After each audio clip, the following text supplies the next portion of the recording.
అంతా కూడా ఆత్మబోధ. ఆ సారాంశం అంతా యోగ వాసిష్టంలో ఉంది. అలాగే తర్వాత జ్ఞాన వాసిష్టం, అది కూడా వశిష్ఠ మహర్షి రామచంద్రుడికి బోధించినట్టే ఉంటుంది. అది బ్రహ్మానుభవం. ఎట్లాగా ఇది మొదటిది ఎట్లాగైతే యోగ వాసిష్టం ఆత్మానుభవం వరకు మాట్లాడుతుందో, అట్లాగే జ్ఞాన వాసిష్టం బ్రహ్మానుభవం పరమాత్మ విషయం మాట్లాడుతుంది. అయితే దానిపైకి బృహద్వాసిష్టం. ఈ బృహద్వాసిష్టాన్ని శివరామ దీక్షితులు రచించారు. దానిని తెలుగు చేత భాగవత కృష్ణ దీక్షితులు పోలి చేశారు. ఇది పరమాత్మ విషయం పైన మాట్లాడుతుంది. బృహద్వాసిష్టం అనేది పరమాత్మ విషయం పైన, అంటే పరమాత్మ ఎట్లా ఏర్పడ్డాడు, విశ్వం ఎట్లా ఏర్పడింది, విశ్వం ఎట్లా లేకుండా పోతుంది అనే స్థితిపై ఆఖరి స్థితుల విషయం మాట్లాడతాం.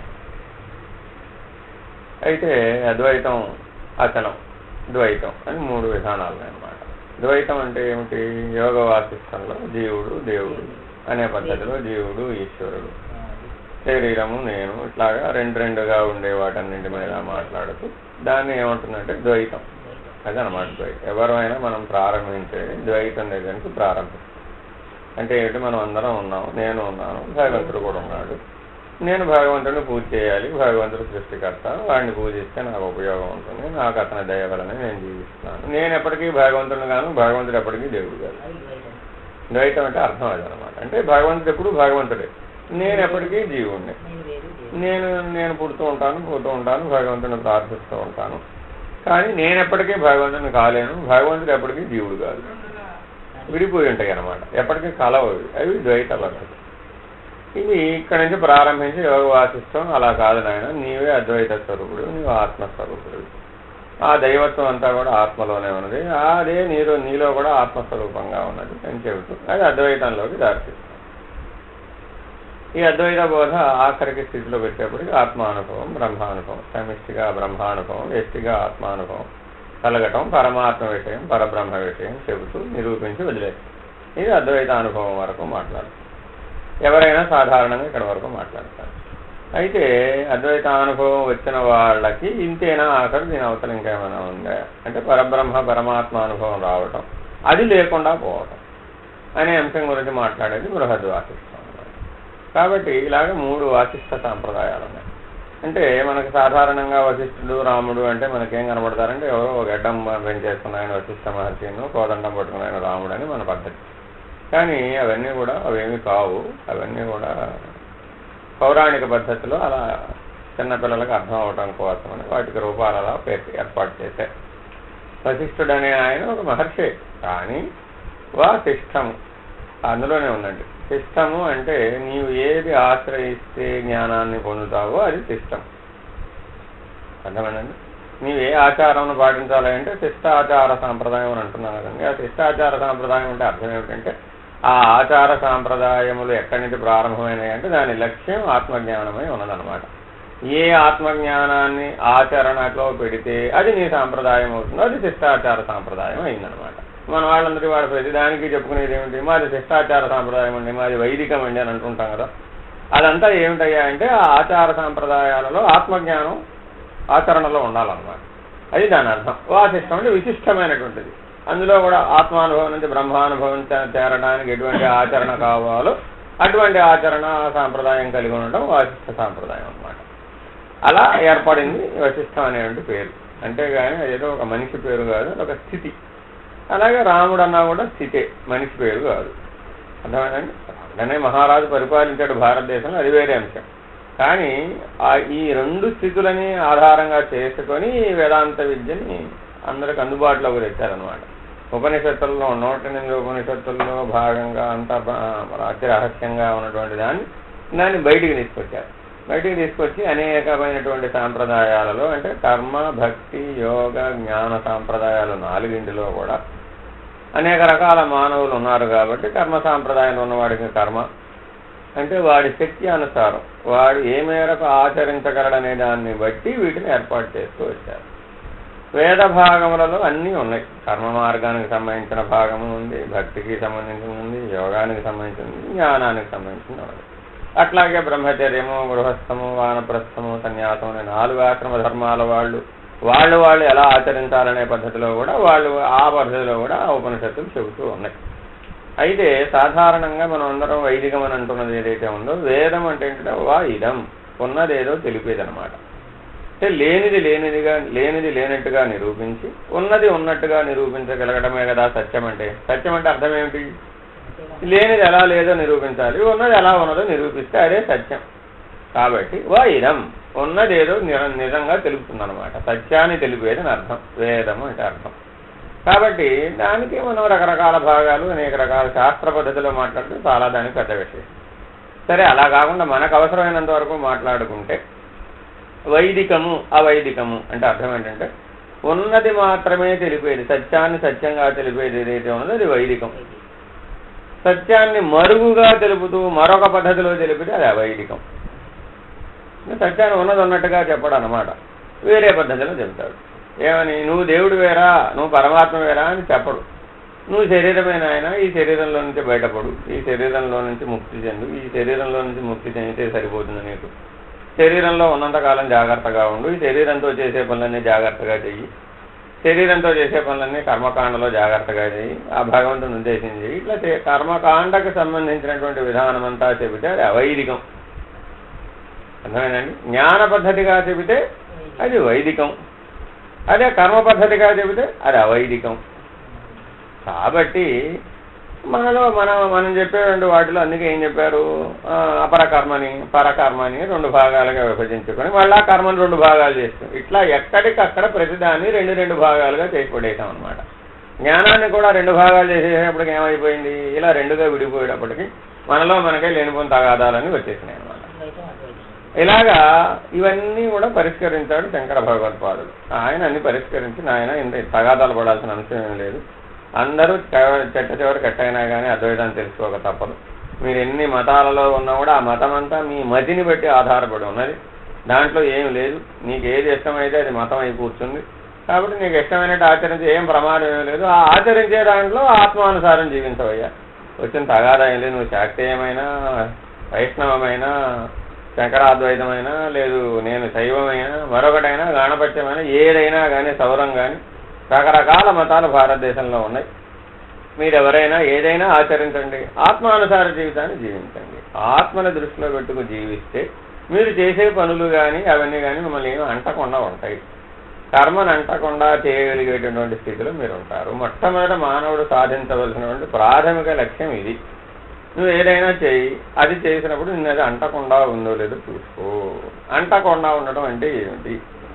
అంటకుండా ఉండటం అంటే ఏమిటంటే మీకు ఇదే సర్వవేదాంత శిరోభూషణంలో ఇలా 4 శివుని యొక్క స్థితులండి. విరాట్, హిరణ్య గర్భ, అవ్యాకృత పరమాత్మలని 4 శివస్వరూపాలే ఇవి. అర్థమైందండి? ఇలాగ దీంట్లో ఒక చిత్రం వేశారనమాట. ఈ చిత్రం కూడా మీకు అందరికీ కూడా ఉపయోగపడేది, తెలుసుకోవాల్సిందనమాట. ఇదంతా కూడా విరాట్, హిరణ్య గర్భ, అవ్యాకృత పరమాత్మలనే పద్ధతిలో ఈ ప్రపంచం అంతా ఉన్నది. ఈ విశ్వం అంతా నడపబడుతున్నది వాళ్ళ నలుగురి చేత. ఎవరైతే ఈ అనంత విశ్వాన్ని నడుపుతున్న స్థితులు ఏవైతే ఉన్నాయో అవేమిటయ్యా అంటే విరాట్. ఈ అనంత విశ్వం స్థూలంగా కనబడుతుంది కదా, అదంతా ఎవరయ్యా? విరాట్. ఆ దానికి సూక్ష్మం ఉంటుంది కదా, ఆ సూక్ష్మం పేరు హిరణ్య గర్భం. దానికి కారణమైనటువంటి స్థితి ఉంటుంది కదా, దానికి ఆకారం లేదా బాబు, అది అవ్యాకృతం. ఇప్పుడు అన్ని ఆకారంతో ఉంది కదా విశ్వం అంతా కూడా. సూక్ష్మానికి కూడా ఆకారం ఉందండి. దాన్ని ఆ సూక్ష్మము స్థూలము లేకుండా ఉన్నటువంటి స్థితి అవ్యాకృతం. ఆ అవ్యాకృతం ఎక్కడి నుంచి ఏర్పడింది అంటే పరమాత్మ స్థితి నుంచి ఏర్పడింది. ఈ 4 స్థితుల వల్లనే విశ్వం నడపబడుతున్నది. ఈ సత్యం తెలుసుకోండి మీరు. ఇది తెలుసుకుని నీలో ఎలా పని చేస్తున్నాయి ఇవి తెలుసుకో. అనంత విశ్వంలో భాగమే కదా నువ్వు, మరి నీలో కూడా ఉన్నాయి కదా. ఎలా ఉన్నాయి నీలో అంటే విశ్వ, తైజస, ప్రాజ్ఞ, ప్రత్యేగాత్మలు. ఆ నలుగురు ఈ నలుగురుగా ఉన్నారు. అక్కడ విరాటే, ఇక్కడ విశ్వడుగా ఉన్నాడు. అంటే విశ్వాన్ని గుర్తిస్తున్నాడు. నీలో ఉన్న నేను విశ్వాన్ని గుర్తిస్తుంది కదా మెలకువలో. కాబట్టి మెలకువకి సాక్షి ఎవరయ్యా అంటే విశ్వడు. నువ్వు మెలకువలో నేను ఆత్మస్వరూపుడు అంటే వాడి పేరేమిటి? విశ్వడు. కళలో నేను సాక్షిని అన్నావే అనుకో, ఆ కళలో ఉన్న జగత్తుకి సాక్షి ఎవరయ్యా? స్వప్న జగత్తుకి సాక్షి ఎవరయ్యా అంటే తైజసుడు, తేజస్వరూపుడు అనమాట. అంటే నీ లోపల ఆ తేజస్సు, కళలో లైట్ వెలిగితేనైనా, లోపల వెలుగుంటేనైనా కళ కనపడేది, లేకపోతే ఎవరన్నా కనపడలేదు. వెలుగు లేకపోతే కనపడుతుందా? గాఢ నిద్రావస్థలోకి వెళ్ళేప్పటికి ఏమైపోయింది? ఆ వెలుగును గుర్తించే తెలివిపోయింది. కాబట్టి కళలో మాత్రం నీకు ఆ తెలివి పనిచేస్తుంది. ఏ రూపంలో? వెలుగు రూపంలో పనిచేస్తుంది. ఆ వెలుగే సాక్షి, అది తైజసుడు. అది లేకపోతే కళ లేదు. కాబట్టి ఆ తైజసుడు అనమాట. నీవు కళలో సాక్షి ఎవరయ్యా అంటే తైజసుడు. అలాగే కారణమైనటువంటి కారణ జగత్ అయినటువంటి గాఢ నిద్రావస్థలో కూడా ఒక నేనున్నాడు. వాడెవడయ్యా? ప్రాజ్ఞుడు, ప్రజ్ఞాస్వరూపుడు అనమాట. ఆ కళలో గాఢ నిద్రావస్థలో మేలుకొని ఉన్న సాక్షి ఎవడైతే ఉన్నాడో వాడే ప్రజ్ఞాస్వరూపుడు. ఆ ప్రజ్ఞే నీకు కళలో పనిచేస్తుంది, మెలకువలో కూడా పనిచేస్తుంది. కాబట్టి నీవెవరవయ్యా? ప్రజ్ఞాస్వరూపుడు. నీవు ప్రజ్ఞానం, అంతేగాని శరీరం అనుకుంటున్నావు. కానీ నువ్వు శరీరం కాదు. నేనెవరు? ఆ ప్రజ్ఞానం ఏదైతే గాఢ నిద్రావస్థలో ప్రాజ్ఞుడుగా ప్రజ్ఞాన ఘనంగా ఉన్నదో అదే కళలో మిగిలిన వాటిల్లో, మెలకువలో మిగిలిన వాటిలో ప్రతిబింబిస్తూ ఉన్నది. ఆ స్వప్రకాశ జ్ఞానమే కింద వాటిలో ప్రతిబింబిస్తూ ఉన్నది, ప్రతిఫలిస్తూ ఉన్నది, ప్రకాశిస్తూ ఉన్నది. ఈ సత్యం తెలుసుకో. మరి దీనికంటే అవతల ఒకటి ఉన్నది కదా, ఏమిటది? తురీయం, 4వ స్థితి తురీయం. అయితే ఇది 4వ స్థితే? 4వ స్థితి కాదు. ఈ 3 అవస్థలలోనూ, అంటే మెలకువ, కళ, నిద్ర 3 అవస్థలలోనూ ఒక సాక్షి ఎవడైతే ఉన్నాడో ఈ సాక్షి 3 అవస్థలలోనూ గనక సాక్షిత్వం పొందితే అప్పుడు వాడికి ఏం లేకుండా పోయినాయి? మెలకువ, కళ, నిద్ర లేకుండా పోయింది. అలా లేకుండా పోయినటువంటి స్థితి ఎరుక, దాన్నే ఎరుక అన్నారండి. ఆ ఎరుక స్థితిని పేరేంటంటే తురీయం. దాని పేరేంటండి? తురీయం. దాంట్లో ఉన్న సాక్షి ఎవరయ్యా? ప్రత్యేగాత్మ. ప్రత్యేక్ ఆత్మ. నీ ఎందున్నది ఆత్మ, నా ఎందున్నది ఆత్మ, ఆవిడ ఎందున్నది ఆత్మ, అంతటా ఉన్నది ఆత్మ. అట్లా ప్రతి చోట ప్రత్యేక్ ఆత్మ, అది ప్రత్యేగాత్మ. అర్థమైందండి? అంతా ఆత్మస్వరూపంగా చూడగలగడమే ప్రత్యేగాత్మ. ఆత్మానుభవం కలుగుతుంది అనమాట అప్పుడు. కాబట్టి వ్యష్టిగా చూస్తేనేమో విశ్వ, తైజస, ప్రాజ్ఞ, ప్రత్యేగాత్మలు. మీరు ఎప్పుడైనా సరే జగత్తును చూశారు, ఓహో ఈవిడ చాలా అందంగా ఉన్నదండి అనుకున్నారనుకోండి. అప్పుడు ఏం చేయాలి? ఓహో నాలో ఎవరు పనిచేస్తున్నారు ఇప్పుడు? అయితే కన్ను పనిచేస్తుంది. కన్నుకు దృశ్య విషయం పనిచేస్తున్నది. ఈ దృశ్య విషయం ద్వారా నాకు ఆనందం కలుగుతుంది. మెలకువలోనే కదా. కానీ ఈ ఆనందాన్ని గమనిస్తున్న వాడెవడు?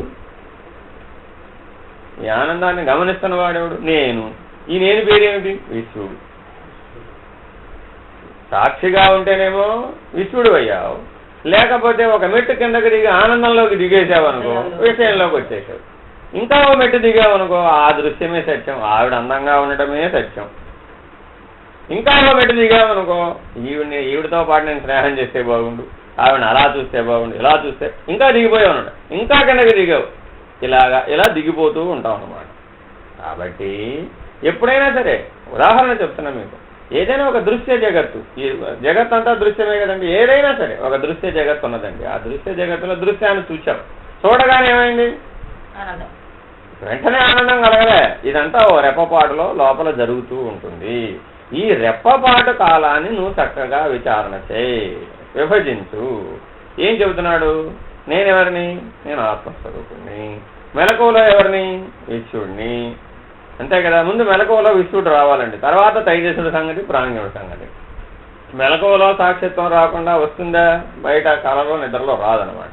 కాబట్టి మెలకువలో నువ్వు ఏదైనా ఒక పనిలో దిగే ముందు, ఒక ఆలోచనలో దిగే ముందు, అది తప్పనిసరిగా ఏదో ఒక జ్ఞానేంద్రియానికి సంబంధించిన విషయమై ఉంటుంది తప్పనిసరిగా. అంతే కదా. ఒకరెవరో మంచిగా వాయిద్యం ఏదైనా వాయిస్తున్నారండి, సంగీతం విన్నాం, ఓహో అద్భుతంగా వాయిస్తున్నారు అనుకుని నీకు భావన కలిగింది. కలగగానే ఏమైంది? ఎవరి విషయం ఇది? శ్రవణేంద్రియ విషయం. అంతే కదా. శ్రవణేంద్రియం శబ్దాన్ని గ్రహించింది. నేనెవరిని? దాని పక్కన ఏం జరిగింది? శ్రవణేంద్రియం ఉన్నది. ఆ ఇంద్రియం శబ్దాన్ని విన్నది, ఆనందించింది. 3 స్థితులు ఉన్నాయా లేదా? ఇప్పుడు ఇంద్రియం ఉన్నది, దాని విషయం ఉన్నది, దానికి సంబంధించిన ఆనందం ఉన్నది. నేనెవరిని? నేను గమనించేవాడను. ఆనందాన్ని కూడా గమనించాను. నేనెవరిని? సాక్షిని. నేను ఆత్మస్వరూపుడను. ఇప్పుడు ఎవరిని? నేను సాక్షిగా ఉన్నంతసేపు విశ్వడు. సాక్షిత్వం పోయింది.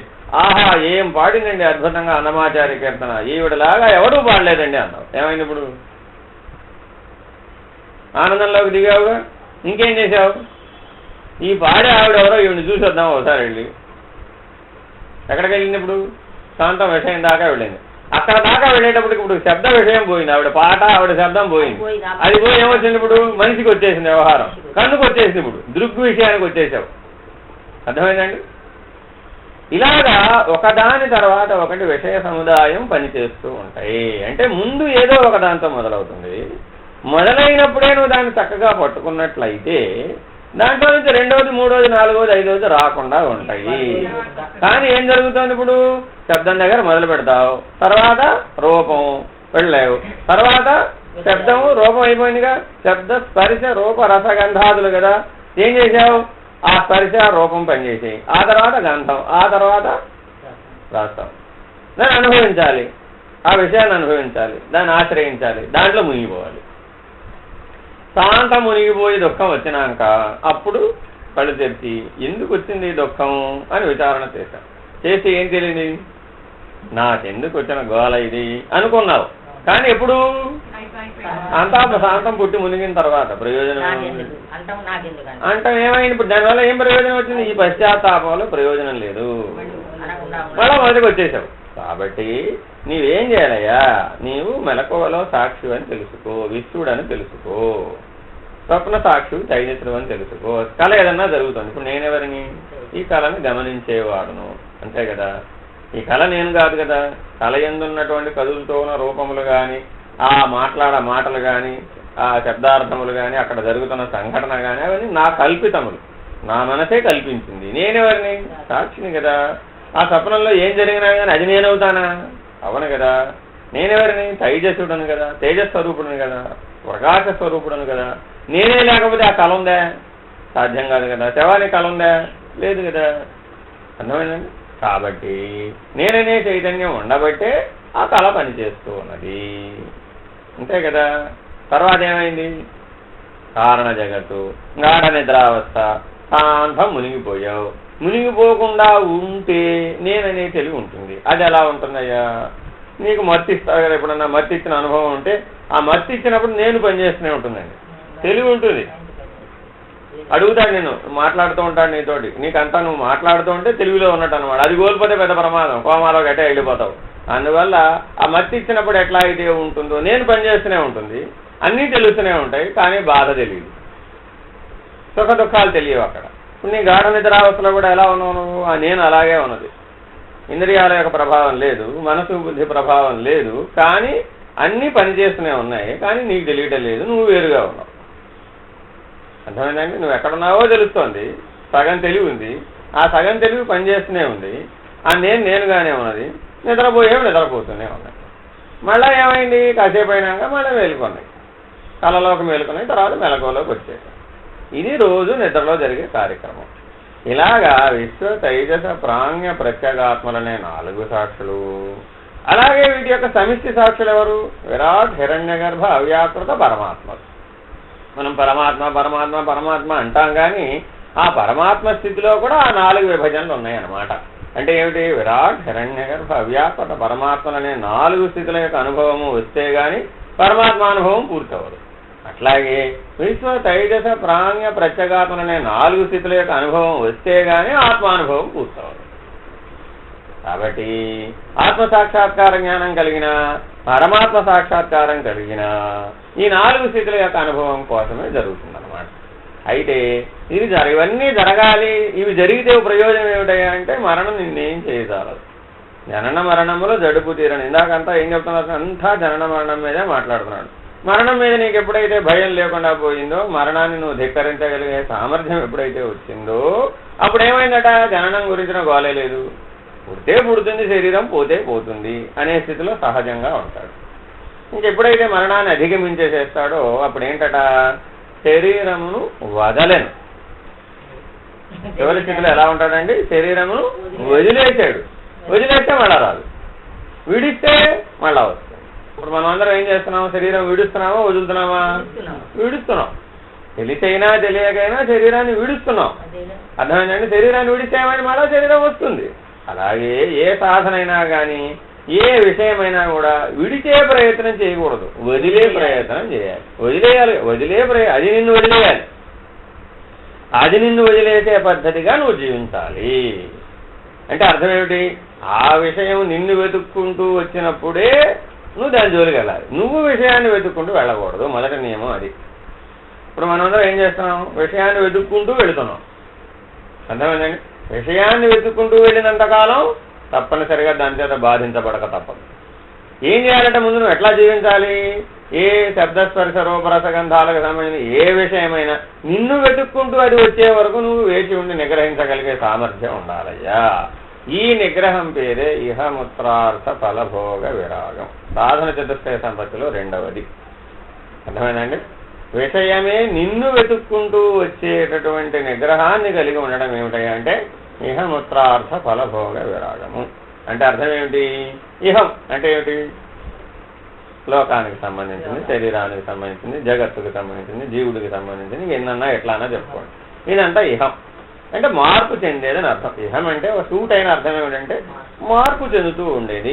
పరం అంటే ఏంటంటే మార్పు చెందండి, శాశ్వతం, సనాతనం, ఆద్యంతములు లేనిది అని. ఇహం పరం అంటే అర్థం ఏంటి? ఎప్పుడు లేదు. బృహద్వాసిష్టం ఆ చివరిది. అక్కడ దాకా పరమాత్మ కూడా లేడు, విశ్వం కూడా లేడనే స్థితికి మాట్లాడితే పరం లేదు. అప్పుడే ఎక్కడ పరం లేదు? అసలు పరం తెలిస్తే కదా. ఇంకా పరమే తెలియలేదు, ఇహంలోంచి బయటపడలేదు. కాబట్టి మన వాళ్ళు పూర్వవీకులు ఏంటంటే అన్నీ చెప్పారు, అవి అనుచానంగా మాటలుగా వచ్చాయి కానీ మనకి విషయం తెలియదు. దానివల్ల ప్రయోజనం ఏముంది? ఆ జ్ఞానం లేకపోవడం. అవునండి,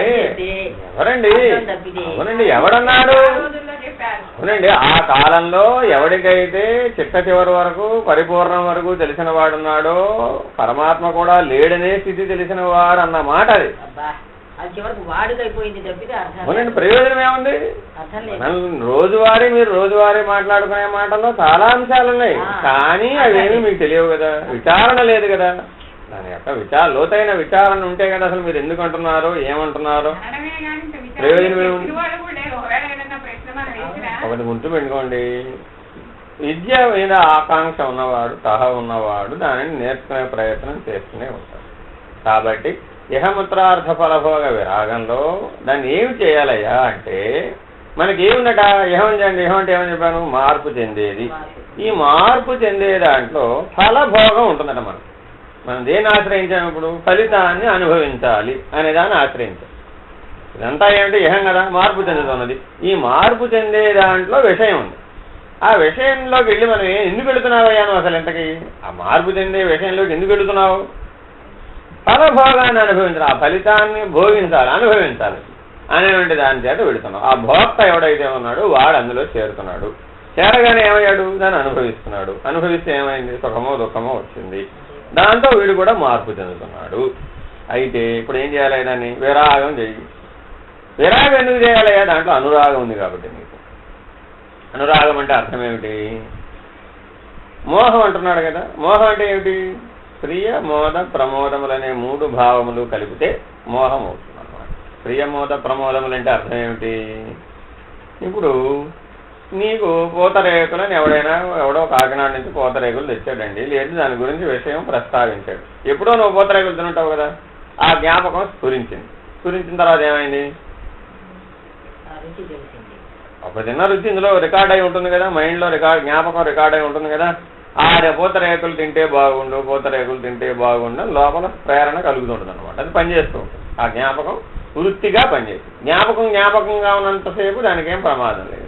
అదేమైంది? ఇప్పుడు బయటకు వచ్చింది, వృత్తి రూపంలోకి వచ్చింది. ఆ వృత్తి రూపంలోకి వచ్చినప్పుడు దాని పేరేమిటి? చిత్తం. ఆ వృత్తి రూపంలో లోపలే ఉన్నప్పుడు దాని పేరేమిటి? చిత్తం. అదేం చేసినట్టు? వృత్తి రూపంలో మొదలయ్యి ఆ దారం అలటం మొదలుపెట్టింది. నువ్వు పూతరేకులు తినాలి, ఎక్కడున్నా ఏ పెట్టుకో, పూతరేకులు తినాలి అని లోపల పనిచేస్తూ ఉంటుంది. పనిచేసింది ఏం చేసింది? బుద్ధికి వచ్చేసింది అనమాట. ఆ ప్రవృత్తి ఏమైందండి? వృత్తి కాస్త ఏమైంది? ఇప్పుడు బలపడి ప్రవృత్తి అయిందండి. ప్రవృత్తి అయి బుద్ధిలోకి వచ్చేసింది. బుద్ధిలోకి రాగానే బుద్ధి ఏం చేసింది? నా దగ్గర దానికి సంబంధించిన వివరాలు ఏమైనా ఉన్నాయో నీకు అందిస్తారు చూడు. ఈ పూతరేకులు ఫలానా స్వగృహ ఫుడ్స్లో ఉంటుంది, లేకపోతే ఫలానా బంగారు రోడ్లో ఉంటుంది, ఫలానా తోట ఉంటుంది, ఫలానా అది తినమని తినొద్దని ఏం చెప్పదు బుద్ధి. ఇదిగో నీకు ఫలానా తినవచ్చు, అది అడుగుతున్నావు కదా, దానికి సంబంధించిన వివరాలు నా దగ్గర ఇదిగో ఇవి ఉన్నాయి, ఈ వివరాలను అందించేస్తుంది.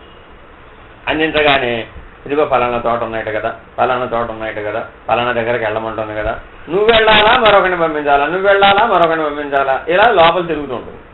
దానికి తగ్గ అవకాశం బాహ్యంలో ఏర్పడుతుంది అనమాట. లేదంటే సృజించుకుంటావు. ఏం చేస్తావు? వెంటనే దానికి ఇంకా బలపడింది అనమాట. ఇప్పుడు ఏమిటంటే ప్రియంగా ఉన్నప్పుడేమో వృత్తి రూపం అండి, ప్రియంగా ఉన్నప్పుడు వృత్తి చిత్త రూపంలో ప్రియంగా ఉంటుందన్నమాట. ఆ ప్రియం అక్కడ ఏమైంది, ఇప్పుడు బుద్ధి రూపంలోకి వచ్చింది, కిందకు వచ్చేసింది కదా.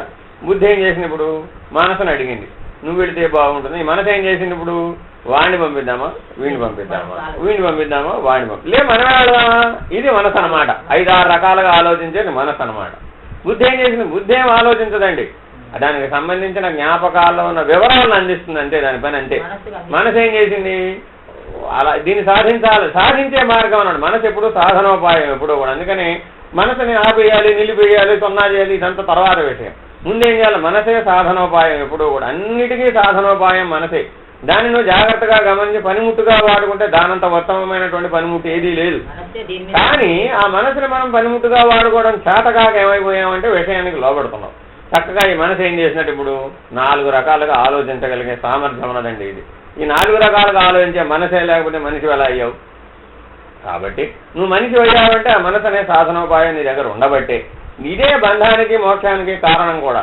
నేను ఎడుదిప్పితే బంధం అవుతుంది, ఎడుదిప్పితే మోక్షం అవుతుందో తెలుసుకోగలిగితే అదే సాధన. సాధన అంటే వేరే ఏం లేదు. ఈ మనసుని ఎటు తిప్పితే నీకు బంధం ఏర్పడుతున్నది, ఎటు తిప్పితే దాంట్లోంచి బయటపడిపోతున్నావు. ఇది తెలుసుకోవడమే సాధన. దానికోసం ఈ సాధన చతుష్టయ సంపత్తిని పెట్టిందండి. ఇదంతా మనసు, బుద్ధి, చిత్తం దీని మీదే మాట్లాడుతూ ఉంటుంది సాధన చతుష్టయ సంపత్తి అంతా కూడా. అందుకే నేను ఏం చెప్పాను, నిత్యానిత్య వస్తు వివేకము. ఎవరు విచారణ చేయాలి అంటే చిత్తము బుద్ధి మధ్యలో విచారణ చేయాలన్నమాట. ఆ నిత్యానిత్య వస్తు వివేకం ఎక్కడ చేయాలండి, వృత్తి కలగగానే, ప్రియం చిత్తంలో వృత్తి ప్రియ రూపంలో కలగగానే ఈ బుద్ధి మనకి వివరణ విచారణ అందిస్తోంది కదా. ఆ వివరణ విచారణ అందించేటప్పుడే వేదాంత వాక్యాలతో కూడిన విచారణ అందించాలన్నమాట అసలు బుద్ధి.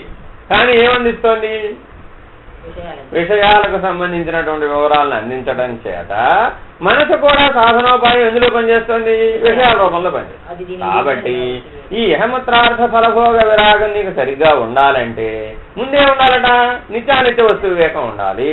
అంటే అర్థం ఏమిటి, పూతరేకులు తినాలి అనిపించిందండి. అనిపించగానే ఎక్కడున్నది, చిత్త రూపంలో, వృత్తి రూపంలో, ప్రియ రూపంలో ఉన్నదనమాట. ఆ మోహం కలుగుతుంది అనమాట. అప్పుడే ఆ కలగగానే బుద్ధి ఏం చేయాలి, ఇప్పుడు సగృహ గుడిలో ఉందా లేకపోతే 100 రోడ్లో ఉందా వివరాలు అందించకూడదు. బుద్ధి ఉందా నీకు, ఏమైనా ఉందా నీకు, ఎంతసేపు తింటావు మహా అయితే, పోనీ 1 డజన్ తింటే ఏమైనా పనికొస్తుందా, జీవితం ఏమైనా వెళ్ళమారుతుందా, నీకు బుద్ధి ఉందే అని వేదాంత వాక్యాలు కనుక ఇది ఎప్పుడైతే బుద్ధి రూపంలో ఆ ఉన్న వివరాలను జ్ఞాపకాలను ఎప్పుడైతే వేదాంత వాక్యాలను దానికి చెప్పిందో అప్పుడు ఏమైందట, చిత్తం మనసు దాకా దిగలేడుగా అసలు. ఇంకా చిత్తం వృత్తి రూపంలో ఉన్న ప్రియం అణిగిపోయింది. వృత్తి రూపం ఏమైపోయిందండి, ప్రియ రూపంలో ఉన్నప్పుడు బలహీనంగా ఉంటుంది, దానికి ఏం బలం లేదు. అప్పుడు అణిగిపోతుంది. ఆ చిత్త వృత్తులు అణిగిపోతాయి అనమాట. అణిగిపోతే ఏమైంది, ఇంకా మళ్ళీ కిందకి రాదిక. మనసు దాకా వచ్చి వాడిని పంపుదామా వీడిని పంపుదామా లాగా రాదిక, అది అక్కడే అణిగిపోతుంది. అంటే ఎందుకంటే బుద్ధిలో మనం ఏం చేసామంటే ఇప్పటి వరకు విషయానికి అనుకూలంగా ఉండే అనురాగంతో ప్రవర్తించే విధానాన్ని ఏర్పాటు చేస్తాం. అందువల్ల మన దగ్గర ఏమి లేదు, ఇహమత్రార్థ ఫలభోగ విరాగం లేదు. మన దగ్గర ఈ సాధన సంపత్తి లేదండి. ఎంతసేపు ఇహ విషయంలో అనురాగంతో ప్రవర్తించడమే, ఆ విషయానికి అనుకూలంగా ప్రవర్తించడమే ఎప్పుడూ కూడా. అంతేగాని దాన్ని విచారణ చేసి వెనక్కి తిప్పుదాం అనేటువంటి విధానం మన దగ్గర లేదనమాట. కాబట్టి ఈ సత్వగుణం, రజోగుణం, తమోగుణం వల్ల అలా విషయాలకు అనుగుణంగా పనిచేయడమే అలవాటు చేస్తున్నాం. ఆ అభ్యాస బలం చేత బుద్ధిలో మన దగ్గర ఇప్పుడు ఏమున్నాయి అన్నీ కూడాను దానికి అనుకూలంగా చెప్పడమే. అంతేగాని దాన్ని తిప్పడం, నిరసించగలిగే సామర్థ్యం లేదనమాట మన దగ్గర. కాబట్టి గురువు దగ్గరికి వెళ్ళినప్పుడు మీరు అతను చెప్పేయండి వేదాంత వాక్యాలు అన్నింటిలో ఏముంటాయండి, నిరసించడం ఉంటుందన్నమాట. అంతా కూడా విరమించడం, నిరసించడం, ఆ ప్రియం అనేటువంటి స్థితిలోంచి విరమించడం, ఆ వృత్తిని వెనక్కి తిప్పడం, ఈ పద్ధతిలో వాక్యాలు చెబుతూ ఉంటాడు. ఈ వాక్యాలను నువ్వు బుద్ధిలో నిక్షిప్తం చేసుకోవాలైనా, ధారణ చేయాలైనా. అందుకే చెప్పేది నువ్వు శ్రద్ధతో వింటే తప్ప సాధ్యం కాదు. ఎందుకని ఓసారి చెప్పినట్టు మరోసారి చెప్పడం, ఒకసారే చెబుతాడు, మళ్ళీ ఆ వాక్యం మళ్ళీ చెబుతాడో లేదో ఆయనకే తెలియదు, నీకు అంతకంటే తెలియదు. కాబట్టి వేరే అన్యథా పోకుండా గురుస్థానంలో ఉన్న గురువు దగ్గరకు వచ్చినప్పుడు ఆయన చెప్పేటటువంటి విషయాలను యథాతథంగా వాక్యాన్ని ధారణ చేస్తే ఏమవుతుందట, ఆ వాక్యం నీకు ప్రియమైన వృత్తి, చిత్తంలో ఆ ప్రియమైన వృత్తి కలిగినప్పుడు వెంటనే ఈ వాక్యం నిద్రలేస్తుంది. లేచి ఏం చెప్తున్నావు, అక్కడ ఏం చెప్పాడు ఆయన? అక్కడ శాస్త్రం ఏం చెబుతుంది? మొన్న ఏం విన్నావు, ఏం చేసి వచ్చావు? ఆయన ఏం చెప్పాడు? అనుభవ జ్ఞానం ఉన్నవాడు, దీనివల్లే నీకు దుఃఖం కలుగుతుందని చెప్పాడు కదా, దీన్ని మార్చుకోమని చెప్పాడు కదా, ఈ ప్రియమైన వృత్తే కదా ప్రమాదకరమైనటువంటిది, ఇదే కదా నిన్ను శరీరం అనేట్టుగా చేస్తోంది, ఇదే కదా నిన్ను జీవుడు అనేట్టుగా చేస్తోంది, ఇదే కదా 3 గుణాల్లోకి నిన్ను దించుతోంది, అన్ని దుఃఖాలకు ఇదే కదా మూల కారణం, ఈ మోహమే కదా నీకు సమస్య, దీన్ని వదిలించుకోమనే కదా ఆయన చెబుతున్నాడు. ఇలాగా బుద్ధి వేదాంత వాక్యాలన్నింటినీ చక్కగా అందిస్తున్నాడు. అందించగానే ఏమైంది? ఇప్పుడు చిత్తంలో ఉన్న వృత్తి అణిగిపోయింది, ప్రియమనే వృత్తి అణిగిపోయింది. అప్పుడు మోహం కాస్త లేకుండా పోయింది. మోహ క్షయమే మోక్షం. ఈ మోహం క్షయించిపోతే మోక్షమే, మిగిలిన స్థితి పేరు మోక్షం. అంతేగాని కొత్తగా ఏదో ఆకాశం నుంచి వచ్చి దిగిపడేది ఊడిపడేది ఏమి ఉండదండి.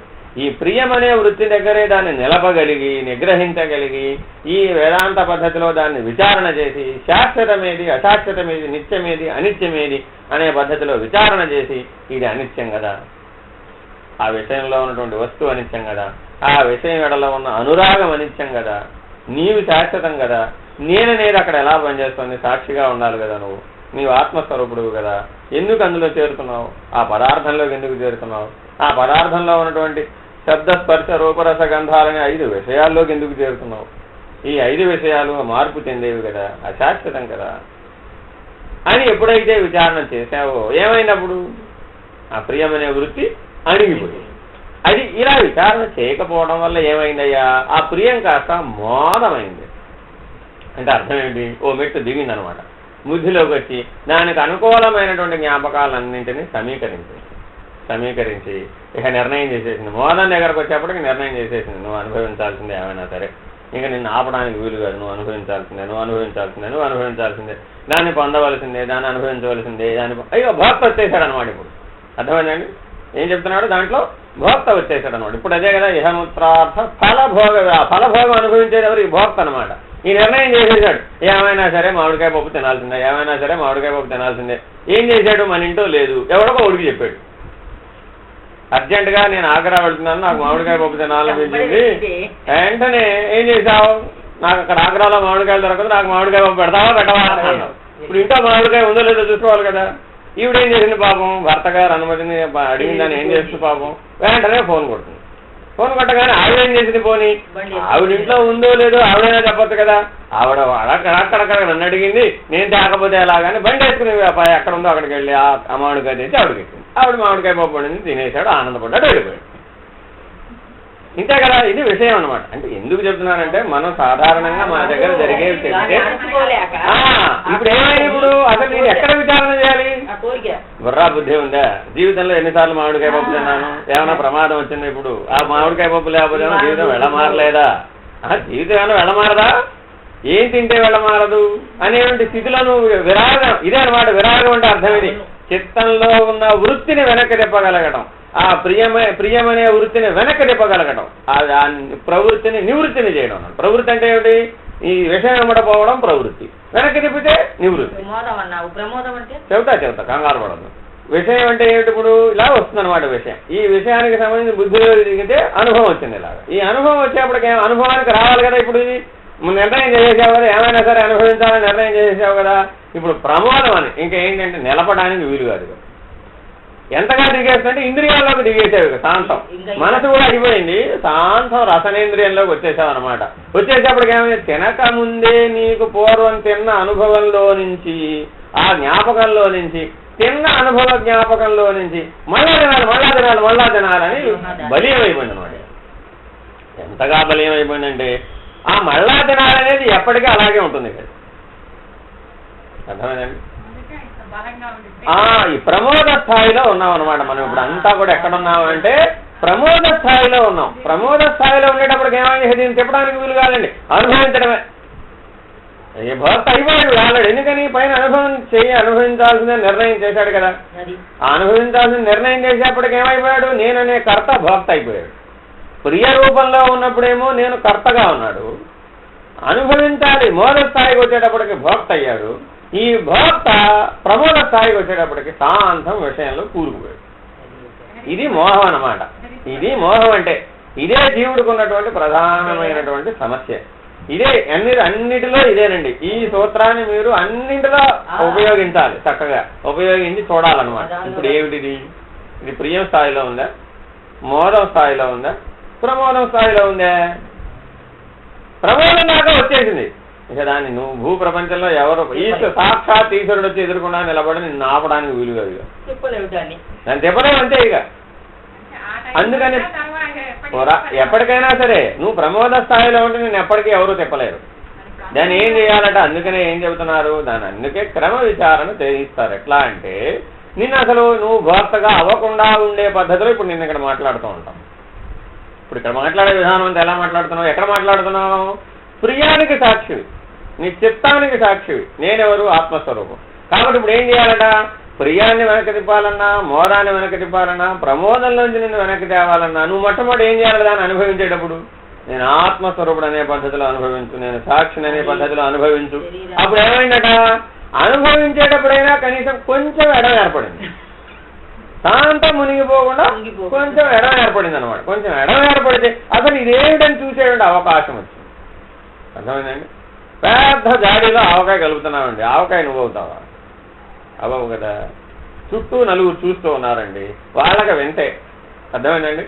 వాళ్ళు ఏదో రకరకాల మధ్యలో ప్రశ్నలు వేస్తుంటారు. అది అట్టాగా, ఇది ఇట్టాగా, అదలా ఇదిలా ఎందుకు చేసి, వాడికేమో విషయం తెలుసుకోవడం, నీకేమిటి విషయాన్ని అనుభవించటం కదా. ఇప్పుడు చూడండి, మీరు ఒక్కసారి ఎప్పుడైనా నేను గమనిస్తూ ఉంటారు కలిపేవాళ్ళని, మహదానంద పడిపోతూ కలుపుతుంటాడు. ఇప్పుడు అందులో కలిసిపోయేది ఎవడు?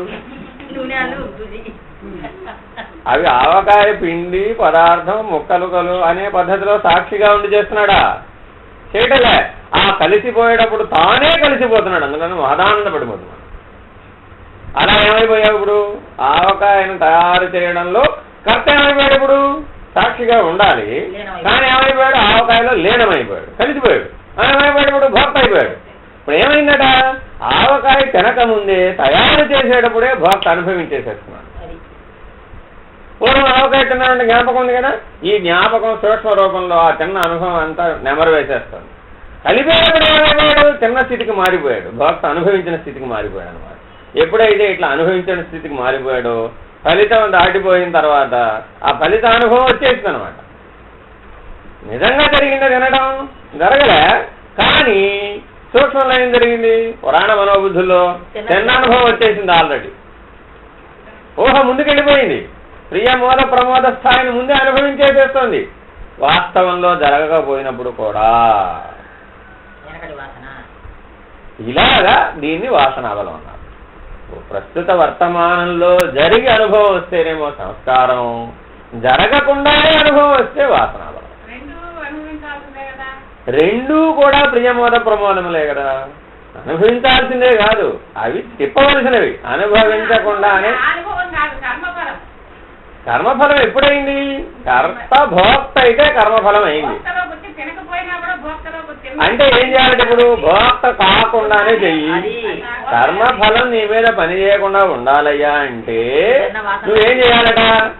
ఆ వాసనా బలము నీ మీద పని చేయకుండా, ఈ సంస్కార బలము నీ మీద పని చేయకుండా ఉండాలి. పని చేయడం వల్ల ఏమయ్యావు? కర్త భోక్త అయ్యాడు. అవ్వకుండా ఉండేట్టుగా చూసుకోమనేగా ఇహముత్రార్థ ఫల భోగ విరాగం చెప్పేది. అంటే అర్థం ఏమిటట? విషయంలో ప్రవర్తించేటప్పుడు నీవెప్పుడు ఎక్కడ ఉండాలట? సాక్షిత్వంలో ఉండు, నేను ఆత్మస్వరూపుణ్ణి అనే స్థితిని మర్చిపోమాక, ఆ వాక్యాన్ని మర్చిపోమాక, మర్చిపోకుండా ఆ స్థితిలో ఉండి చేయి. ఏమైందటప్పుడు? కర్త కర్తగానే ఉన్నాడు, భోక్త అవ్వలేదు. ఎప్పుడైతే భోక్త అవ్వలేదో ఏమైందట? ఇప్పుడు సంస్కార బలం పనిచేసే అవకాశం లేదు. అర్థమైందండి? కానీ వాసనా బలం పనిచేసే అవకాశం ఉంది. ఎందుకని? కర్తగా ఉన్నావుగా. కర్తగా ఉంటే వాసనా బలం పనిచేస్తుంది, భోక్తగా ఉంటే సంస్కార బలం పనిచేస్తుంది. అంటే ఏమిటి? సాంతం ఇంద్రియాల దాకా తెలివి వచ్చి పనిచేసి అనుభవాన్ని సుఖ దుఃఖాలను పొందినప్పుడేమో భోక్త అయి ఉన్నాడు, సూక్ష్మంలో మాత్రమే పనిచేస్తూ ఉన్నప్పుడు కర్తగా ఉన్నాడు. కాబట్టి ఏం చేయాలట? అసలైనటువంటి స్థితి ఏమిటయ్యా అంటే నీవు కర్త కాదయ్యా. నీవు కర్తలా అయ్యావు. అనంత సృష్టికి విశ్వానికి ఎవరయ్యా కర్తలు? విరాట్ హిరణ్య గర్భ అవ్యాకృత పరమాత్మలు అయ్యి ఉండగా మధ్యలో నేనంటావేమిటి? ఏమన్నా బుర్రా బుద్ధి ఉందే? నీ భూమండలం మీద ఎంతమంది ఆవకాయ పెట్టడం లేదు? ఏమిటంటే నీ ప్రత్యేకత? హోటల్ వాడు ఒకేసారి 1000 కాయలకి 4 సార్లు పెడతాడు సంవత్సరం మొత్తం మీద. ఏమిటి నీ ప్రత్యేకత? సంవత్సరంలో 4 సార్లు పెడతాడండి హోటల్ వాడు. 1000 కాయలు పెడతాడు ఒక్కొక్కసారి. ఒక 10 మంది కలిసి పెడతారు. ఏమిటట అయితే? ఎందుకనిట నాది కాదు, ఇది నాది కాదు, ఈ ఆవకాయ నాది కాదు, నేను తయారు చేయడం లేదు, ఎవరి కోసమో తయారు చేస్తున్నాను, ఎవడో తింటాడు, నాకెందుకు, నిమిత్త మాత్రం నేను అనే స్థితిలో ఉండి చేస్తున్నాడు. అర్థమైందండి? నీవెందుకు చేయడం లేదు అలాగా అంటే ఏమయ్యావు అంటే పనిని ప్రారంభించేటప్పుడే నా కోసం చేస్తున్నాను అనే స్థితితో మొదలు పెడుతున్నావు. అందువల్ల ఏమయ్యాడు, నా కోసం అనే ప్రేరణ మనసులో ఆ ప్రియం పనిచేయగానే కర్త అయిపోయి కూర్చున్నాడు. నీకోటి గుర్తుపెట్టుకోండి, అదంతా నా కోసంలో భాగమే. నువ్వుంటేనే కదా సంసారం గోలంతా కూడా. నేననే కర్త వీళ్ళందరినీ భుజాన్ని వేస్తున్నాడు. వేసుకోగానే ఏమయ్యాడు, కర్త అయి కూర్చున్నాడు. ఇక వాడికి స్థిరంగా వచ్చేసింది కర్త. అంతకుముందు కర్త బలహీనంగా ఉన్నాడు. అర్థమైందండి? నేనుగానే ఉన్నాను అనుకున్నప్పుడు కూడా కర్త ఉన్నాడు, కానీ బలహీనంగా ఉన్నాడు. వాసనా బలం అతని మీద పనిచేయడం లేదు. ఎప్పుడైతే తనతో సహా మిగిలినటువంటి సంబంధాలు ఉన్నటువంటి అందరినీ కలుపుకున్నాడు, ఏమయ్యాడు, స్థిరపడిపోయాడు కర్తగా. ఇక ఇప్పుడు ఏం చేయాలి, వాడు సచ్చినట్టు వాళ్ళ కోసం పనిచేయక తప్పదు, వాడు భోక్త అవ్వక తప్పదు. కాబట్టి నువ్వు ఈ విచారణ క్రమం చక్కగా చెయ్యి. చేస్తే ఏమవుతుందయ్యా, ఇహమిది మారిపోయేది, ఇది పరిణామం చెందేది, ఇది మార్పు చెందేది, శాశ్వతమైనటువంటిది కాదు, ఆద్యంతములు లేనటువంటిది కాదు, సనాతనమైనటువంటిది కాదు. దీనివల్ల ఎట్టి జ్ఞానము లభించే అవకాశం లేదు. మార్పు చెందే జ్ఞానమే గాని మార్పు చెందని స్థితి యొక్క జ్ఞానం ఇందులో లేదు. ఇది విషయానికి సంబంధించింది, రసనేంద్రియం అనే విషయానికి సంబంధించింది. చూడండి, ఆ కలపడంలోనే మీరు ఏమంటారు, అబ్బాయి అంత ఎర్రగా తినక ముందే వీడు చూసే దృశ్య రూపం, కళ్ళతో చూచాడండి, తినలేదు. కళ్ళతో చూచి, పూర్వం కళ్ళతో చూచినప్పుడు తిన్నదానికి టైలింగ్ వేశాడు సరాసరి తీసుకెళ్ళి. ఒక 10 సార్లు కలిపింది చూసింది ఉంటుంది కదా, అప్పుడు ఎర్రగా ఉంది, తక్కువ ఎర్రగా ఉంది, ఎక్కువ ఎర్రగా ఉంది, ఎక్కువ. ఆ వాటికి ఏమైంది, రసనేంద్రియానికి సంబంధించిన జ్ఞాపకం జోడించబడింది. జోడించి రెండూ కలిసి పనిచేసి ఇప్పుడు తినక ముందే కలిపినటువంటి దృశ్య వస్తువును చూడగానే ఇది గ్యారంటీగా కారంగా ఉంటుంది, ఇది గ్యారంటీగా ఉప్పు ఎక్కువ ఉంటుంది, గ్యారంటీగా ఇలాగ నిర్ణయం చేసేసే స్థితి దాకా వచ్చేది. చూడండి ఒక్కసారి ఎక్కడున్నాం ఇప్పుడు మనం. ఇదయ్యా మోహం అంటే. మోహం అంటే అందరూ ఏవో మోహాలు అనుకుంటా, అవేమి మోహాలు కాబట్టి ప్రతిదీ మోహమే. ఏదో మగవాళ్ళు ఆడవాళ్ళని కాంక్షించడం, ఆడవాళ్ళని మగవాళ్ళని కాంక్షించడమే మోహం అనే స్థితిలో మనం అందరం మాట్లాడతామండి. దానంత తప్పు ఏదీ లేదు. అర్థమైందండి? ప్రతి విషయంలో నీకు అసలు ప్రతి విషయంలోనూ ఉన్నది మోహమే. ఎందుకని అది పొందకుండా నువ్వు ఆగలేకపోతున్నావు. ఆగలేకపోవడం అనేది ఏదైతే ఉన్నదో అదే మోహం. గుర్తుపెట్టుకోండి. ఏమండి, ఈయన చూడకుండా నేను ఆగలేకపోతున్నానండి, మోహం. ఈ సీరియల్ చూడకుండా నేను ఆగలేకపోతున్నా, మోహం. ఏదైనా సరే ఇది ఈ పని చేయక నేను ఆగలేకపోతున్నానండి, ఆగలేకపోవడం అనే వేగం ఏదైతే ఉన్నదో అదంతా మోహమే. ఒక్కసారి ఆ స్థితి వరకు వచ్చిందంటే నేను ఆపడానికి వీలు కాదు. ఎందుకని ఆ వేగం వచ్చేస్తుందని, ఇంద్రియ వేగం వచ్చేస్తుందన్నమాట. మనసుకు వేగం వచ్చేస్తుంది, ఇంద్రియాలకు వేగం వచ్చేస్తుంది, విషయ వేగం వచ్చేస్తుంది. నీవు ఆ విషయ రూపాన్ని ధరించేసేస్తావు అనమాట. ఇంక నేను ఆపడానికి వీలు కాదు. అప్పుడు అన్ని ధర్మాలను అతిక్రమిస్తావు. దాన్ని పొందడమే నీ లక్ష్యం అంటే. ఇంకప్పుడు దాన్ని వీడు బాధపడ్డా, బాధపడలేదా, వీడు ఉన్నాడా, పోయాడా, అవన్నీ ఏం ఆలోచించవు అనమాట. ఇంకా పరమాత్మతో ఏ నిమిత్తం ఉండదు. ఇది కావాలి, చేసేసానంటే. నాకు ఇది కావాలంటే అంతే, నేను చేసేసానంటే అంటాడంతే. తమోగుణం వచ్చేస్తుంది అనమాట. శాంత మోహంలోకి వచ్చేసేటప్పటికి తమోగుణ ప్రభావం వచ్చేస్తుంది అనమాట. ఇప్పుడు చెప్పడానికి వీలవుతుందా? ప్రియ రూపంలో ఉన్నప్పుడు సత్వగుణం, మోద రూపంలో ఉన్నప్పుడు రజోగుణం, ప్రమోద రూపంలోకి వచ్చేసేటప్పటికి తమోగుణం. కాబట్టి మీలో ఉన్నటువంటి విషయ విచారణని చక్కగా చేస్తూ ఆ విషయ విచారణ అంతా కూడా ఎలా చేయాలి అంటే ఇలా చేయాలి. ఏమండి, నాకు ఎందుకు ఇన్ని సమస్యలు వస్తున్నాయి, ఎందుకు ఇంత దుఃఖం కలిగింది, నేను ఎందుకు ఇలా ఉన్నాను, నాకు పరమాత్మ ఎందుకు తెలియలేదు, నాకు ఆత్మస్వరూపం ఎందుకు బోధపడలేదయ్యా అంటే అన్నింటిలో మన మానవ జీవితంలో ఇప్పటి వరకు జీవించిన జీవితంలో ఉన్నవన్నీ ఏమిటి? ఈ ప్రియమోద ప్రమోదములే ఉన్నాయి. అన్నిట్లో ఎక్కడెక్కడైతే మీకు ఈ ప్రియమోద ప్రమోదములు ఉన్నాయో మళ్ళా ఇప్పుడు అవే కలుగుతూ ఉంటాయండి. కొత్తగా ఏమి కలగవు, అన్నీ పాతవే. నువ్వు పుట్టి ఉద్ధరిగినప్పటి నుంచి ఇప్పటి వరకు చూసినవి చేసినవే ఉంటాయి. ఇంకా కొత్తవి ఏమి చూసేది చేసేది లేదు. ఎందుకని నీ జ్ఞాపకాలలో ఎప్పటి నుంచి ఉన్నాయండి? కల్పశతముల కన్నా మిక్కిలి కాలమాయను. తిరిగి చూడగా ఈ విషయం అంతా తిరిగి చూస్తూనే ఉన్నావు. ఎప్పటి నుంచి? కల్పశతముల నుంచి, కొన్ని లక్షల కోట్ల సంవత్సరాల నుంచి ఇదే పని చేస్తూ ఉన్నావు. అసలు నీ కొత్తదనే అవకాశమే లేదు ఈ సృష్టి మొత్తం మీద. ఇంటర్నెట్ అది ఎప్పుడో చూసేసాం, కంప్యూటరు అది అంతకంటే ఎప్పుడో చూసేసాం. అన్నీ చూసేసినవే, కొత్తవి ఏమీ కాదు. ఎప్పుడు ఎలా కొత్తవి కాదు? కాసేపు ఆ పని చేస్తుడు 10 నిమిషాలు అయ్యేప్పుడు నీకు అది పాతది అయిపోతుంది. కొత్తదైతే ఎప్పుడు కొత్తగా ఉండాలి కదా, ఉంటుందా? ఉండటం లేదు కదా. ఎందుకని అంటే ఆ పాత దాంట్లో కొంచెం మార్పు వచ్చింది అనమాట. శబ్దంలోనో, స్పర్శలోనో, రూపంలోనో, రసంలోనో, గంధంలోనో ఒక 10% 1% మార్పు వచ్చిన దాన్ని కొత్తది అంటున్నావు. ఎందుకని? మారడం దాని సహజ లక్షణం, అంతే కదండి. మీరన్నీ ఒకే రకమైన రంగున్న ఒకే రకమైన చీరలు కట్టారా? ఎందుకని కట్టరండి? అదండి. అందుకే వాళ్ళు ఏం చేశారంటే ఆలోచించి పెట్టారు. వైధవ్యం భర్త గతించిన తర్వాత కేవలం ఒకే రంగు తెలుపు చీరే కట్టాలని పెట్టారండి. ఎందుకని పెట్టారు? ఐడెంటిఫికేషన్ కాదు. అయ్యో పొరపాటు, అది అంతకంటే పొరపాటు. అయ్యో విషయ వైరాగ్యం పొందమని. విషయం అంటే రంగులతో కూడుకొని ఉంటుంది, కొంచెం కొంచెం మార్పులతోటి నిరంతరంగా పరిణామం చెందుతూ ఉంటుంది. పరిణామము లేనటువంటి శాశ్వతమైనటువంటి స్థితి కోసం నేను జీవిస్తున్నాను అనే ప్రతీక.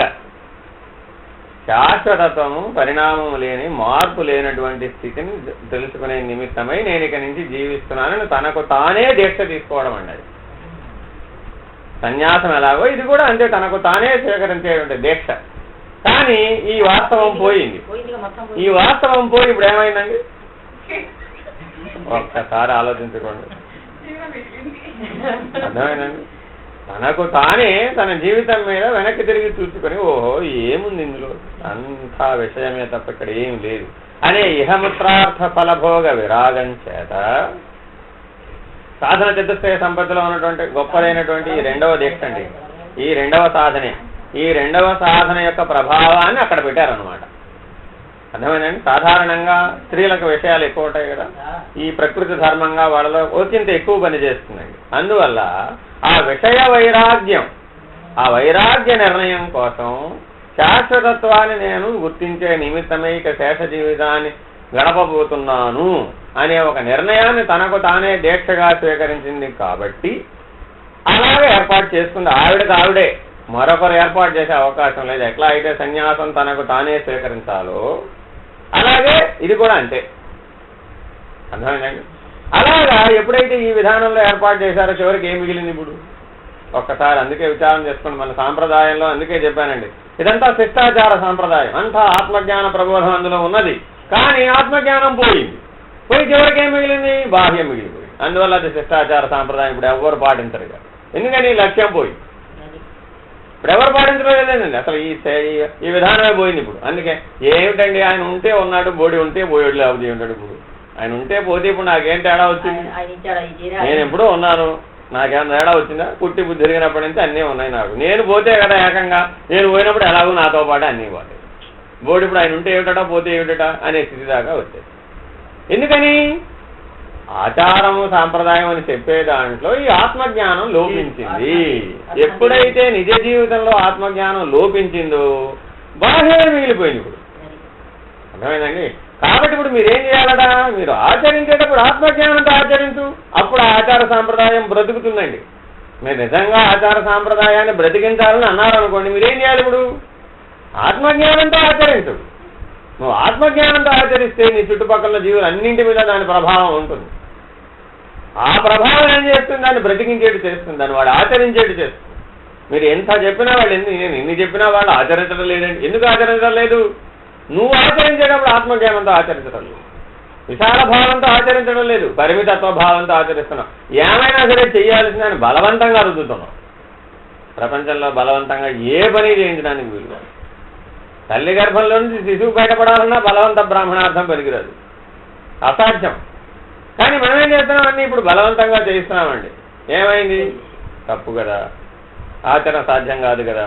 కాబట్టి నిజ జీవితంలో ఈ సాధన చతుష్టయ సంపత్తిని ప్రతి నిత్యము, ప్రతి విషయంలోనూ, ప్రతి క్షణము, ప్రతి మాట, ప్రతి చేత, ప్రతి ఆలోచనలో నిత్యానిత్య వస్తు వివేకం, ఇహముత్రార్థ ఫలభోగ విరాగమనే ఈ రెండింటి యొక్క ఈ రెండు సాధనలు చాలా అవసరమండి. మరణకాలంలో వెంటనే నీకు బుద్ధి విరమించే లోపల ఉపయోగపడేటటువంటి సంపదలు ఏమైనా ఉన్నాయంటే ఇవి రెండే. బుద్ధి విరమించిన తర్వాత అసలు ఈ రెండు కూడా ఉపయోగపడవండి. అందుకనే చెప్పేది, మరణ వేదన ప్రారంభం కాకముందే నీకు ముందే తెలుస్తుందండి ఈ తెలివి ఉన్నవాడికి ఏం జరుగుతున్నాయా అంటే, మొదటే చెప్పా కదా, శరీరం వదిలివేస్తాడు, తెలివితో వదిలివేస్తాడండి. ఆ తెలివి ఉంటుంది, అహో వచ్చేస్తోంది, సమయం ఆసన్నమైందని తెలియగానే ఏం చేస్తాడంటే ఈ నిత్యానిత్య వస్తువే కానీ సముద్రార్థ ఫలభోగ విరాగం అప్పటికి జీవితం అంతా ఆచరిస్తాడు కదా, సహజమైపోతాయి అప్పుడు అనమాట. ఆ సహజమైనటువంటి స్థితిలో తాను ఆత్మస్వరూపుడాన్ని స్థిరపడిపోయి చూస్తూ ఉంటాడంటే, ఎలా ఇంద్రియాలు ఎలా ఒక్కొక్కటి ఎలా పడిపోతున్నాయో సహజంగా చూస్తూ ఉంటాడంటే, అలాగే పడిపోతాయి, పోతే పోని అనుకుంటాడంటే ఏమి చెల్లించరు అనమాట. అలా చెలించని స్థితిలో ఉండాలి మరణంలో కూడా అంటే ఈ సాధన చతుష్టయ సంపత్తి ఎంతో అవసరం. ఇలా ఈ సాధన చతుష్టయ సంపత్తితో జీవించేవాడే సాధకుడు. దీంట్లో సహజత్వం పొందినవాడు శిష్యుడు. అట్టి సహజత్వం పొందిన వారిలో అగ్రగణ్యుడు సత్శిష్యుడు. వీటిలో భేదాలు ఇవ్వండి. ఈ సాధన చతుష్టయ సంపత్తిని సంపాదించకుండా తిరిగేవాళ్ళు అనుసరించేవాళ్ళు. ఒకటే గుర్తుపెట్టుకోండి, మీరందరూ కూడా భవిష్యత్తులో ఏమవుతారనేది దీన్ని బట్టి తెలుసుకోండి. ఎప్పటికీ మీరు మీ నిజ జీవితంలో ఈ సాధన చతుష్టయ సంపత్తిని సంపాదించకుండా కూడా ఇలాగ వింటూ ఉండొచ్చు, వెళుతూ ఉండొచ్చు, వింటూ ఉండొచ్చు, అనేక ఆశ్రమాలకు వెళ్తూ ఉండొచ్చు, పురాణ శ్రవణం వింటూ ఉండొచ్చు. వీళ్ళందరూ ఎవరు? అనుసరించేవాళ్ళు అంతే. వీళ్ళకి ఏమి ఉపయోగం ఉండదండి, వీళ్ళకి ఏ సాధన చతుష్టయ సంపత్తితో పని లేదు. తెలుసు వీళ్ళకి కాకపోతే అన్నీ కూడా, కానీ వాళ్ళ దగ్గర ఏమీ ఉండదన్నమాట. వాడి దగ్గర ధనమేమి ఉండదు, కానీ ధనం అంటే ఏమిటో తెలుసు. అర్థమైందండి. బ్యాంక్లో క్యాషియర్ లాంటి వాడు అనమాట. వీడు ఎన్ని కోట్లైనా వస్తూ ఉంటాయి, ఇస్తూ ఉంటాడు, కానీ వాడిది అనేది ఏమి అక్కడ ఉండదు. కానీ వీడి కనీసం వీడికి ఏంటంటే విషయ భోగం మీద అపేక్ష పోదండి. ఎందుకంటే సాధన చతుష్టయ సంపత్తి లేదు కాబట్టి. విషయం వచ్చినప్పుడు దాంట్లో మునిగిపోతూ ఉంటాడు. విషయం లేనప్పుడు మాత్రం ప్రశాంతంగానే ఉంటాడు. అనుసరించే వాళ్ళకు కూడా ఉపయోగం ఉందండి. ఏమిటా, విషయం లేనప్పుడు మాత్రం ప్రశాంతంగా ఉంటాడు. విషయం వస్తే వీడంత ప్రమాదకారి మరొకళ్ళు. ఎందుకంటే అందరికంటే ముందు వీడే మునిగిపోతాడు కాబట్టి. అర్థమైందండి. ఎందుకని ఆనకట్ట కట్టి ఉంటాడు, విషయం రాగానే ఏమైపోతాడండి, తెంచుకుని విరుచుకుపడుతుందండి. ఈ అనుసరించే వాడికి వచ్చిన ప్రమాదం ఇది. అయితే దీంట్లో ఒక మెట్టు పైకెక్కాలి. సాధన చతుష్టయ సంపత్తిని నిజ జీవితంలో నిజంగా మనం సంపాదించాలండి. ఇదే నీ సూక్ష్మాన్ని బాగు చేసేటటువంటి సరైనటువంటి సాధన. ఈ సాధన చతుష్టయ సంపత్తిని సంపాదించడం కోసమే అన్ని ఉపనిషత్తులు, వేదాంతం అంతా బోధించేదంతా వీటి కోసమే. ఈ సాధన చతుష్టయ సంపత్తి లేకుండా ఏది సాధ్యం కాదు, అసాధ్యం. నువ్వు ఎన్ని అన్నా చదువు, ఎన్ని విను, ఎన్ని చేయి, అంతా నిన్ను ఎక్కడ దాకా తీసుకెళ్ళి వదిలేస్తాయి? అనుసరించేవాడి దాకా తీసుకెళ్ళి వదిలేస్తాయి. గురువు అవసరం ఏమిటయ్యా అంటే ఈ సాధన చతుష్టయ సంపత్తిని నీకు వివరించి చెప్తాడు. నన్ను మార్గదర్శకత్వం చేస్తాడు, ఏం చేయాలో చెప్తాడు అంటున్నావే, ఏమిటయ్యా ఆయన చెప్పేదంటే ఇదిగో ఇదే.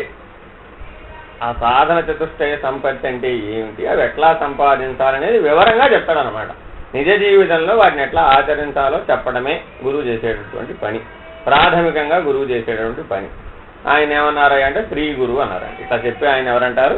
శ్రీ గురువు అంటారండి. కాబట్టి ఆ రకంగా మీరు నిత్యానిత్య వస్తు వివేకం నిన్న చూశారు. ఇవాళ ఇహముత్రార్థ ఫలభోగ విరాగాన్ని గమనించాం. రేపు మరొకటి.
मुच्यते पूर्णस्य पूर्णमादाय पूर्णमेवावशिष्यते ॐ तत्सत् ॐ सहनावतु सहनौ भुनक्तु सह वीर्यं करवावहै तेजस्विनावधीतमस्तु मा विद्विषावहै ॐ शान्ति शान्ति शान्तिः। हरे राम।